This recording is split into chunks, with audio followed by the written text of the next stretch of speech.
On the 30th January 1933, Hitler succeeded in being appointed Chancellor of the Reich by President von Hindenburg.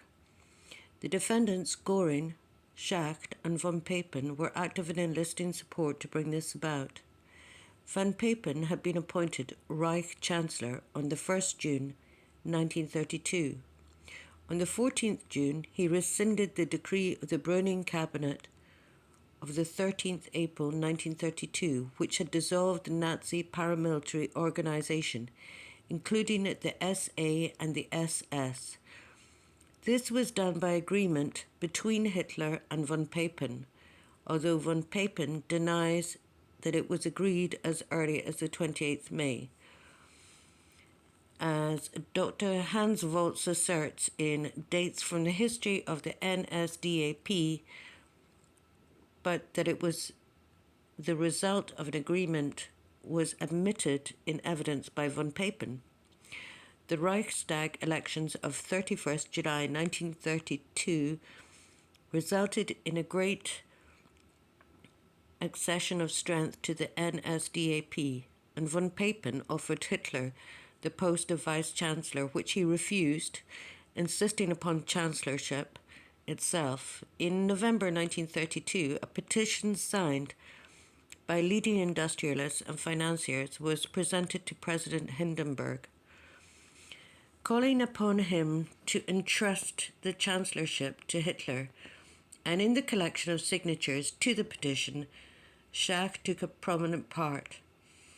The election of the 6th November, which followed the defeat of the government, reduced the number of NSDAP members, but von Papen made further efforts to gain Hitler's participation, without success.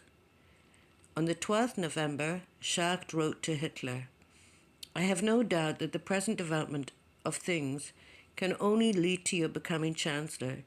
It seems as if our attempt to collect a number of signatures from business circles for this purpose was not altogether in vain." After Hitler's refusal of the 16th November, von Papen resigned and was succeeded by General von Schleicher, but von Papen still continued in activities. He met Hitler at the house of the Cologne banker von Schroeder on the 4th January 1933 and attended a meeting at the defendant Ribbentrop's house on the 22nd January. With the defendant Göring and others, he had an interview with President Hindenburg on the 9th January, and from the 22nd January onwards, he discussed officially with Hindenburg the formation of a Hitler cabinet.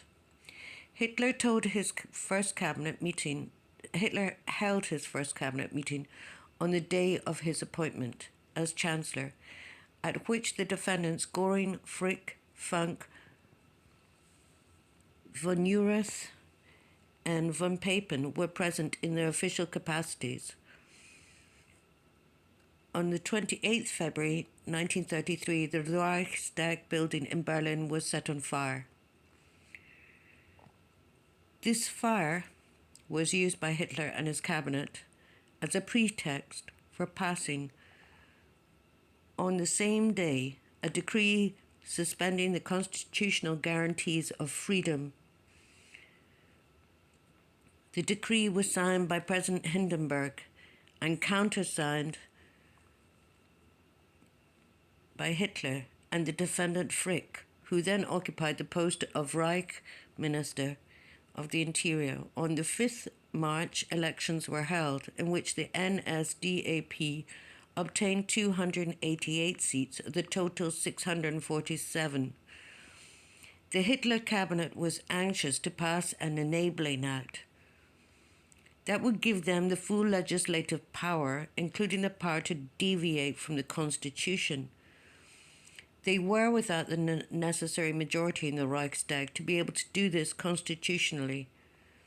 They therefore made use of the decree suspending the guarantees of freedom and took into so-called protective custody a large number of communist deputies and party officials. Having done this, Hitler introduced the Enabling Act into the Reichstag and after he had made it clear that if it was not passed, further forceful measures would be taken. The Act was passed on the 24th March 1933.